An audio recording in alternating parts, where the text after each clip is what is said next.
Trade tensions between India and China have been high since the Galwan Valley face-off between the armies of the two nations in 2020. While India is running a self-reliance or Atmanirbhar Bharat campaign, it looks like Chinese buyers are importing more goods and services like steel and rice from India despite the tensions between Beijing and New Delhi. Chinese customs data has said that India's exports to China increased by 16% in the first 11 months of the year 2020, despite the ongoing border tensions. The report said that India's export to China amounted to about $19 billion in value in the first 11 months, up by 16%. Not just the export, India's import from China has decreased by 13% as per reports. Chinese state media said that unlike India, which put curbs on Chinese goods, China did not politicize the border tensions. The tensions along the line of actual control in Ladakh have been a constant affair since May last year.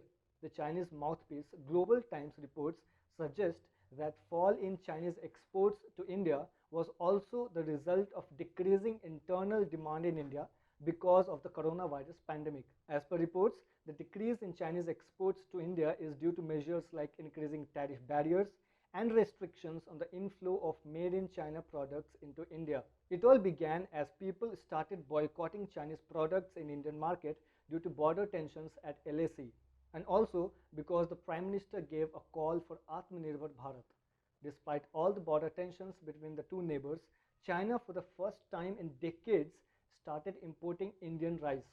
Chinese state media said it bought and imported rice from India largely because of an offer at discounted prices and due to the cost advantage the deal offered.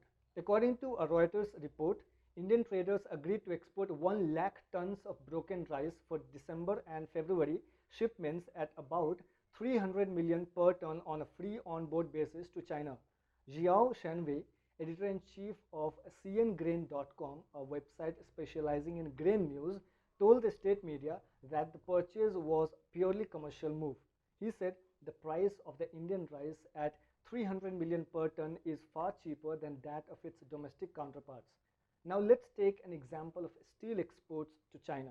Reports suggest that China was the biggest buyer of Indian steel in the first 6 months of financial year 2020, accounting for 29% of Indian steel exports. Let's remember that this also has happened at a time when the armies of both the countries have been engaged in a face-off at the border. Ministry of Commerce and Industry data shows that the total iron and steel exports to China were worth $1.86 billion in April-August 2020, up from $514 million for all of 2019-20.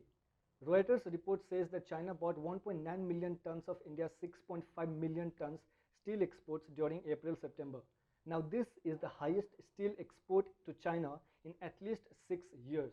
Let's remember that India had exported just 2,500 tons of steel to China in the 2019 financial year. These exports to China were mostly hot rolled coils, semi-finished products, flat steel products used to make pipes, automobile parts, engineering and military equipment. Reports suggest that India exported $889 million worth of semi-finished products of iron or non-alloy steel to China in the first 5 months of 2020-21, as against $107.24 million overall in 2019-20. The exports of hot rolled products of iron and non-alloy steel were at $637 million in 2020, as against just 23 million last year. And all of this rise in steel and rice exports to China came even as the Indian government had imposed curbs and bans on imports from its neighbor, and despite the rising tensions across multiple border points right from Ladakh to northeast.